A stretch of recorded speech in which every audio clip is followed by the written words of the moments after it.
என்னைக்காவது நீங்க யோசிச்சிருக்கீங்களா டிரான்ஸ்ஜெண்டர்ஸ்லாம் எப்படி பிறப்பாங்கன்ட்டு? வாங்க வீடியோ ஃபுல்லா பார்த்து தெரிஞ்சுக்கலாம். கடைசியில உங்களுக்கு தெரிய வரும் இது அவங்க மேல இருக்க தப்பு இல்லைன்ட்டு. முக்கியமா குழந்தையோட அப்பா தான் பிறக்க போற குழந்தையோட ஜெண்டரை டிசைட் பண்ணுவாரு.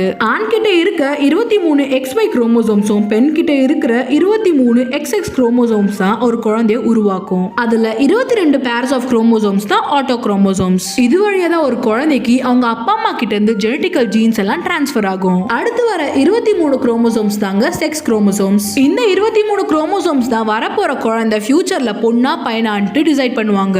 அம்மா வழியா எக்ஸும் அப்பா வழியா எக்ஸும் சேர்ந்தா ஒரு பொண்ணு பிறக்கும். இதே அம்மா வழியா எக்ஸும் அப்பா வழியா ஒய்யும் சேர்ந்தா ஒரு பையன் பிறப்பாரு. ஆனா சம்டைம்ஸ் அம்மா வழியா வர எக்ஸும் அப்பா வழியா வர எக்ஸும் ஒரு பொண்ணை உருவாக்குறதுக்கு முன்னாடியே மெயிலோட ஒய்யோட போர்ஷன்ஸ் உள்ள வந்து ஃபியூஸ் ஆயிடும். அது மட்டும் இல்ல மெயிலோட ஜெனடிக்கல் பார்ட் ஃபீமேலுக்கும் ஃபீமேலோட ஜெனடிக்கல் பார்ட் மெயிலுக்கும் வச்சு மாத்தி மாத்தி உருவாகி பிறந்திருப்பாங்க.